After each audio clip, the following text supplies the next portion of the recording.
Assalamualaikum warahmatullahi wabarakatuh. Halo Sobat Budaya, ketemu lagi kita di podcast Cagar Budaya. Dan seperti biasanya kita sudah kehadiran narasumber.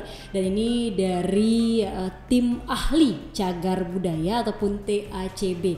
Kita langsung aja kenalan dengan Bapak Andi Irfan Syah, SSMSI. Beliau merupakan pamong budaya ahli muda, arkeolog juga, master ilmu kebencanaan. Langsung kita sapa saja. Assalamualaikum. Waalaikumsalam warahmatullahi wabarakatuh. Gimana Pak kabarnya? Alhamdulillah, kabar baik. Alhamdulillah Pak ya. Harus tetap sehat ya Pak ya. Sehat dan tetap semangat. Tetap semangat, itu yang pastinya ya. Baik Pak, kegiatannya di tim ahli cagar budaya Pak ya. Iya betul. Sibuk apa aja Pak di TACB Pak singkatannya ya? Iya. Jadi aktivitas kita belakangan ini melakukan beberapa sidang-sidang untuk melakukan kajian dari beberapa berkas yang diajukan oleh tim pendaftar dari berbagai kabupaten dan kota di Provinsi Aceh. Baik, ingatin kita lagi dong Pak, misalnya TACB itu apa sih sebenarnya? Kepanjangan memang tim ahli cagar budaya, tapi spesifiknya apa? Oh ya, jadi menurut Undang-Undang Republik Indonesia nomor 11 tahun 2010 tentang cagar budaya, TACB atau tim ahli cagar budaya adalah kelompok ahli pelestarian yang memiliki kompetensi, yang memiliki sertifikat dari berbagai disiplin ilmu yang bertugas untuk memberikan rekomendasi, penetapan, pemeringkatan dan penghapusan cagar budaya. Oke, berarti tadi pemeringkatan, terus kemudian lagi penghapusan, sampai tadi apa lagi Pak? Kalau dimulai dari rekomendasi penetapan. Rekomendasi penetapan itu kepada pemerintah ya? Ya, rekomendasi penetapan, pemeringkatan dan penghapusan. Jadi dia levelnya berbeda. Jadi kalau untuk dimulai dari level kabupaten kota, provinsi dan nasional. Kabupaten kota, provinsi dan nasional. Ya. Itu berapa orang Pak? Masing-masing di kabupaten kota, provinsi dan nasional. Ya, jadi masing-masing jumlahnya harus gasal atau ganjil. Jadi untuk level nasional itu dimulai dari jumlah anggotanya itu 9 sampai 15. Harus ganjil ya Pak? Harus itu ganjil. Kenapa harus ganjil? Ganjil karena untuk pada saat nanti kita melakukan voting atau membuat sebuah keputusan dalam suatu rapat-rapat atau sidang. Jadi untuk kepentingan voting iya, kemudian. Kepentingan voting. Di nasional 9 sampai 15, kemudian di provinsi 7 sampai 9, kemudian di kabupaten kota itu 5 sampai 7. Totalnya kalau di Aceh berapa orang? Kalau di Aceh itu kita masih ada di TACB-nya yang memiliki sertifikat itu masih di provinsi. Masih di provinsi. Itu berapa orang? Kurang lebih 9 orang. 9 orang. Ya. Berarti di kabupaten kota itu belum tersertifikasi? Sebenarnya kalau untuk di Kota Banda Aceh itu sudah ada yang TACB-nya yang diangkat berdasarkan SK Wali Kota, namun mereka belum bersertifikat. Apa kemudian indikatornya dan apa kewenangan kemudian kalau sudah tersertifikasi ini dan kalau belum ini gitu? Jadi kalau untuk kewenangan yang secara legalitas formal, sebenarnya untuk rekomendasi baik itu penetapan, pemeringkatan dan penghapusan itu harus dilakukan oleh rekomendasi TACB yang memiliki sertifikat. Jadi memang harus yang udah ada sertifikasinya? Ya, harus disertifikasi dulu, dan kalau toh misalnya di kabupaten kota belum memiliki TACB yang bersertifikasi, sebenarnya bisa diambil alih oleh tugas TACB provinsi. Jadi didatangkan dari provinsi. Iya. Itu apa aja kemudian prosesnya Pak? Kalau ceritain ke kita tuh prosesnya apa aja sampai dapat sertifikat nih? Oh, jadi itu sebenarnya prosesnya cukup panjang ya Mbak ya. Jadi secara garis besar itu ada 2 proses besar untuk menjadi TACB yang memiliki sertifikat. Pertama adalah kita harus mengikuti bimbingan teknis. Bimbingan teknis, dan yang kedua adalah mengikuti uji kompetensi. Jadi ada uji kompetensinya. Kemudian juga itu juga harus memiliki beberapa syarat-syarat untuk bisa mendaftarkan diri sebagai tim ahli cagar budaya. Ada syaratnya Pak, itu penting ya. Tapi bentar Pak, TACB, tim ahli cagar budaya ini apa? ASN atau seperti apa dia?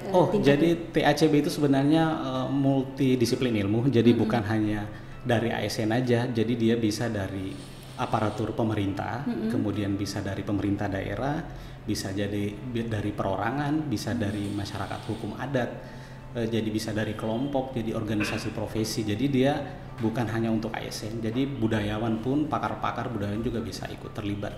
Kalau Pak Irfan dan teman-temannya 9 orang ini itu ASN, PNS, pegawai negeri berarti? Tidak semua ASN, jadi terdiri dari berbagai background atau disiplin ilmu. Baik. Di situ ada arkeolog, kemudian ada antropolog, ada sejarawan, ada budayawan, dan juga ada non ASN juga. Jadi memang komplit. Macam-macam ya Pak ya? Macam-macam. Kalau yang Pak Irfan 9 orang ini apa aja gitu Pak? Kalau yang Pak Irfan kan arkeolog. Terus apa lagi nih yang di Aceh yang kita punya udah bersertifikasi ini? Oh ya, jadi kalau untuk TACB di Provinsi Aceh itu selain dari arkeolog juga ada dari sejarawan, ada dari antropolog, juga ada dari kebudayaan Islam, ada arkeolog non ASN juga. Jadi memang kalau menurut kita lihat timnya itu udah sangat bisa mengcover berbagai disiplin ilmu. Baik, jadi macam-macam ada situ, termasuk juga kearifan lokal tadi ya Pak ya. Baik, ini kalau apakah ada tingkatan-tingkatan ya? Misalkan tim dari kabupaten kota bisa naik ke provinsi atau provinsi bisa naik ke tingkat nasional seperti itu? Oh ya, berbicara tentang peringkat cagar budaya sebenarnya itu ada levelnya masing-masing, ada peringkatnya. Itu pun sudah tercantum dalam Undang-Undang Cagar Budaya Nomor 11 Tahun 2010. Jadi dimulai dari peringkat kabupaten kota, kemudian peringkat provinsi, setelah itu ada peringkat nasional. Bahkan peringkat nasional itu bisa dinaikkan statusnya berdasarkan rekomendasi dari TACB, itu bisa menjadi peringkat warisan dunia. Pak, kalau cagar budaya tadi kita ngomongin terus cagar budaya, tapi apa spesifiknya yang Pak Irfan dan teman-teman kerjakan ini? Termasuk tadi misalkan rekomendasi dan lain sebagainya, apa kemudian yang direkomendasikan, kemudian untuk pemerintah apa? Jadi sebenarnya ada beberapa poin penting untuk pada saat proses pengusulan rekomendasi penetapan itu sebenarnya kita meminta kabupaten kota itu untuk lebih proaktif dalam hal seperti ini, memberikan masukan kepada TACB provinsi berupa melalui tim pendaftarannya, karena bisa daftar gitu, itu melalui apa?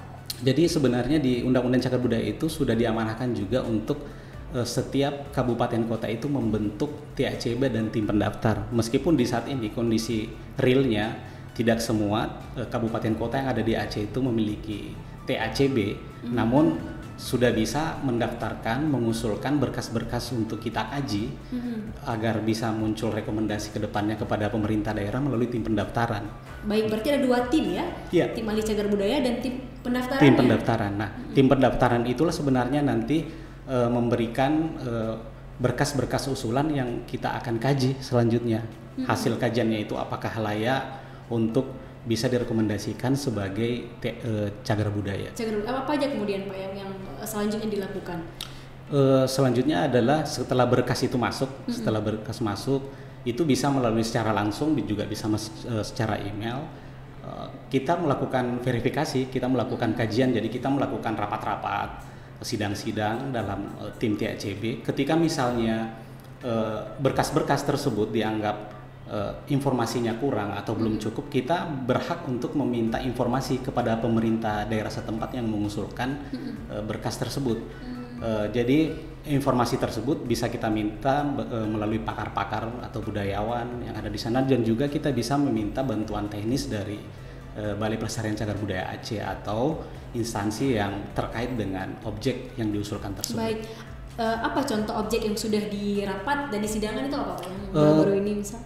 Ya, jadi terakhir kita melakukan sidang untuk mengkaji sebaran objek yang diduga sebagai cagar budaya di Kota Sabang. Di Kota Sabang? Di Kota Sabang, dan juga sebelumnya kita juga sempat melakukan kajian objek yang diduga sebagai cagar budaya di Kabupaten Aceh Utara. Spesifiknya objek apa Pak? Kalau di Sabang lebih kepada jejak Perang Dunia Kedua. Pendudukan Jepang. Jadi di sana itu banyak sebaran struktur maupun bangunan cagar budaya jejak Perang Dunia Kedua. Jadi misalnya ada bunker Jepang, kemudian ada benteng-benteng pertahanan Jepang. Juga ada tinggalan masa Islam sebenarnya, masa Kesultanan Aceh juga ada beberapa. Itu sudah sampai di tahap dirapatkan atau sudah di? Untuk saat ini kita masih membutuhkan beberapa data-data pendukung, karena kan dari panjang prosesnya, jadi tidak membutuhkan waktu yang cukup panjang sebenarnya ketika berkas itu kita lakukan, kita kaji, dan ada beberapa yang sifatnya masih kurang, dan itu kita kalau perlu kita harus turun langsung ke lapangan. Apa sih Pak? Kemudian satu objek itu bisa kemudian menjadi cagar budaya, itu apa saja kemudian? Ya tentunya juga harus persyaratannya sebagai cagar budaya kan tentunya termaktub dalam Undang-Undang Cagar Budaya, artinya fungsi dari TACB itulah yang menentukan nantinya layak tidaknya sebuah berkas itu kita usulkan atau kita rekomendasikan sebagai cagar budaya.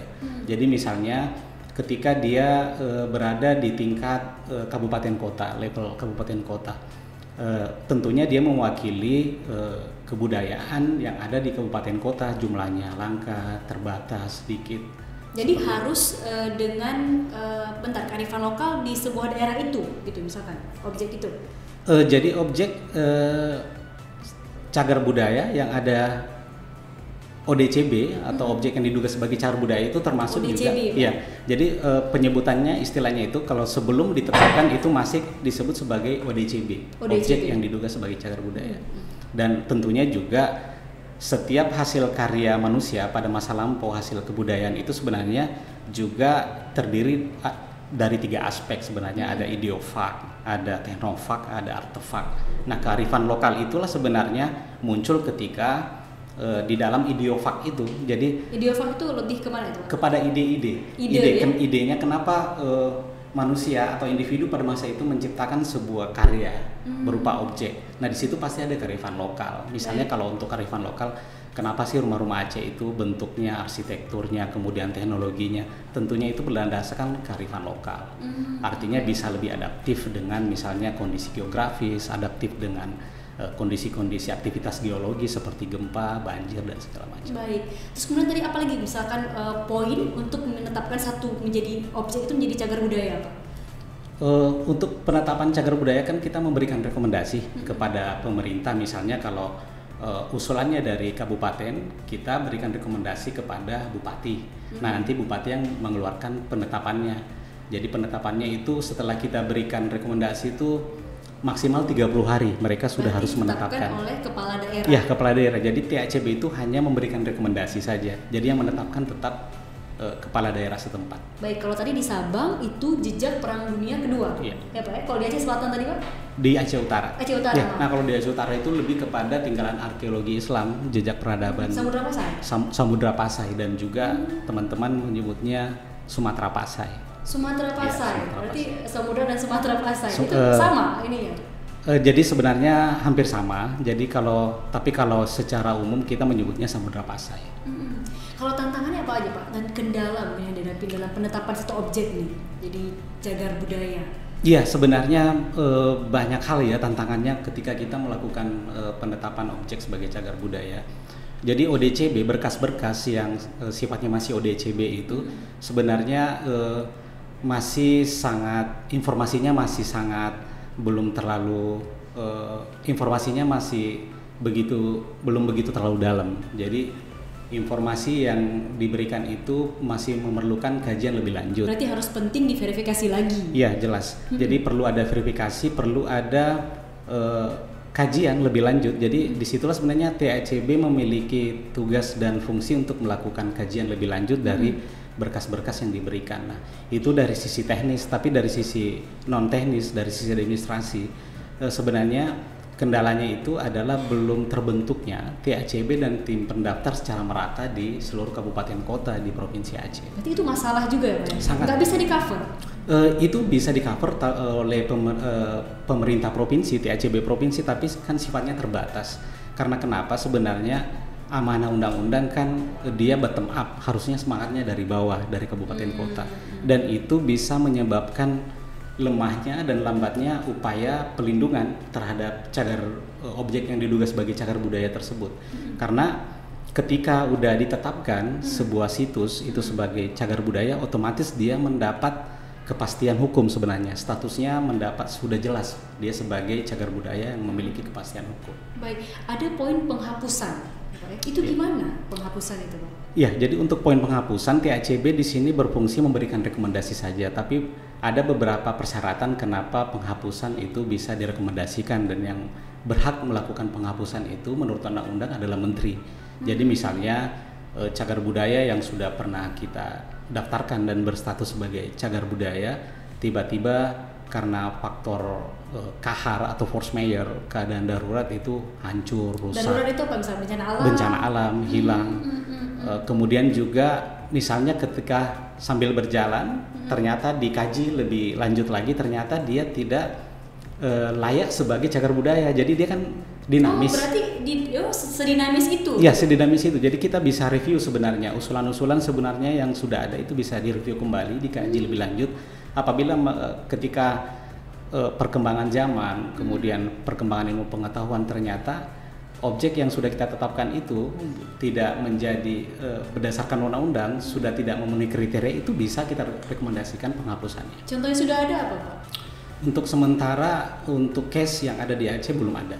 Di Aceh belum ada, tapi kalau bicara nasional? Kalau di nasional untuk data sementara sepertinya belum ada. Belum ada ya, berarti belum sampai ke poin itu. Iya, belum sampai ke poin. Berarti kendalanya tadi kalau kurangnya tim tadi ya Pak ya, tim pendaftar, apa lagi kemudian kendala-kendala yang dihadapi? Ya, kalau kendala selain dari perangkat SDM ya, tidak ada TACB tingkat kabupaten kota, kemudian tidak ada tim pendaftaran, itu kan dari perspektif SDM. Nah, di satu sisi juga kita kendalanya adalah kurang responnya pemerintah daerah sebenarnya ketika kita memberikan rekomendasi untuk segera dilakukan penetapan. Kalau menurut undang-undang kan 30 hari harusnya. Nah, itu masih lambat. 30 hari itu masa pendaftarannya atau masa apa? Masa untuk proses penetapannya ketika TACB sudah memberikan rekomendasi. Baik. Iya. Berarti pendaftaran, rekomendasi TACB, dan 30 hari itu penetapan menjadi cagar budaya. Iya, cagar budaya, dan itu sudah masuk dalam domain pemerintah daerah atau kota sebenarnya. Jadi disitulah fungsinya wali kota dan bupati untuk segera menetapkan ketika berkas pendaftaran sudah masuk atau berkas rekomendasi dari TACB sudah masuk. Sebenarnya ada beberapa faktor kenapa tidak begitu cepat penetapan ketika rekomendasi masuk dari TACB. Salah satunya adalah faktor mungkin masalah informasi yang artinya belum meratanya informasi sosialisasi tentang pentingnya penetapan status cagar budaya ke seluruh kabupaten dan kota di Provinsi Aceh. Kurang halo-halonya ya Pak? Iya, sebenarnya kurang halo-halonya. Berarti harus ada tim halo-halo juga nih? Iya, perlu ada sounding yang sifatnya holistik. Jadi harus disonding secara holistik. Jadi sebenarnya kita harus semangatnya kan harus dari bawah, tapi ketika dari bawah belum begitu bersemangat ya kita harus turun gunung lah sifatnya seperti itu. Dan sering Pak turun gunung? Iya, jadi kita secara kelembagaan kita berusaha untuk membangun kemitraan, membangun komunikasi yang cukup baik dengan pemerintah daerah, bahkan secara informal juga sudah kita bangun. Ada yang sangat aktif nggak Pak dari pemerintahnya kemudian yang sudah mulai? Nah, kalau berdasarkan data yang masuk, untuk saat ini ada dua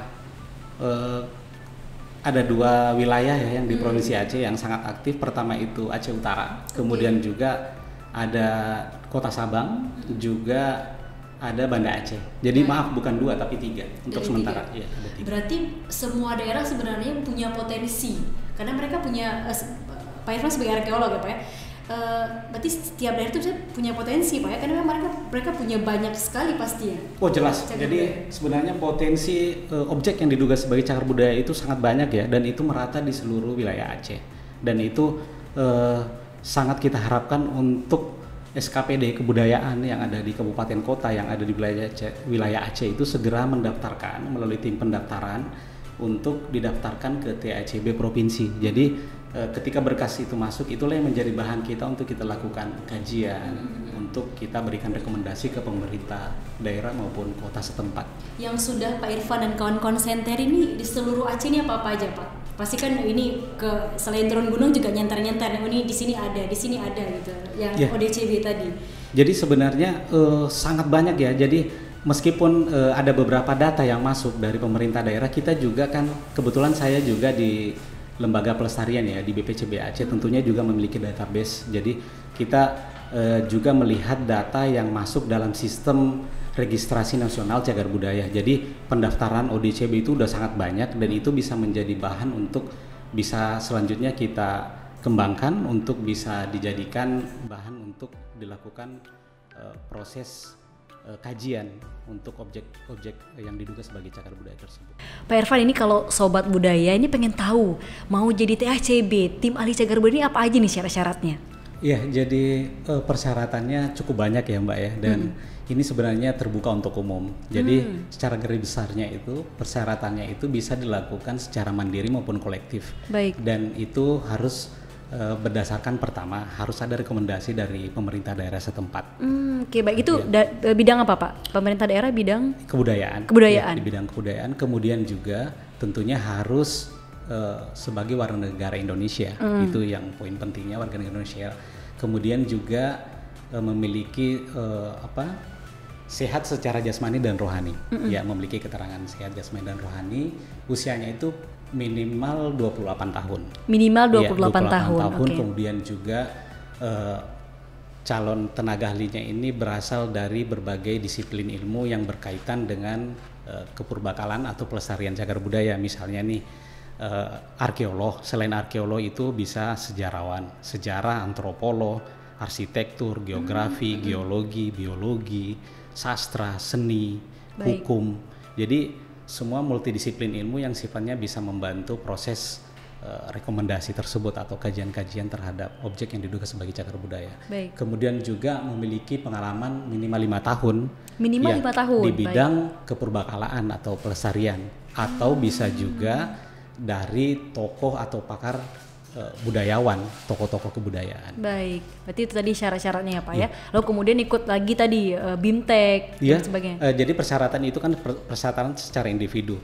Kemudian nanti ketika persyaratannya dari sisi administrasi sudah terpenuhi, itu nanti juga harus mengikuti BIMTEK, harus ada bimbingan teknis, kemudian juga mengikuti ujian kompetensi atau asesmen supaya diterbitkan sertifikasi oleh Badan Nasional Sertifikasi Lembaga Profesi, seperti itu. Baik, Pak Andi Irfansyam, makasih banyak Pak waktunya untuk kita Sobat Budaya. Terakhir Pak, closing statement-nya untuk kita apa nih yang mau disampaikan? Ya, terima kasih, ini momen yang sangat baik sebenarnya. Jadi harapan kita ke depannya supaya kita bergerak bersama. Jadi diperlukan sinergitas, kerja bersama, gotong royong agar memajukan kebudayaan. Memajukan kebudayaan itu salah satu halnya adalah bagaimana memberikan pelindungan upaya hukum kepada objek-objek cagar budaya yang ada di wilayah kita. Baik, terima kasih banyak Pak Andi Irfansyam sudah berbagi bersama kita, dan terima kasih juga Anda Sobat Budaya. Sampai jumpa di podcast budaya selanjutnya. Saya Indah pamit. Ayo berkunjung ke cagar budaya, kunjungi, lindungi, dan lestarikan. Wassalamualaikum warahmatullahi wabarakatuh.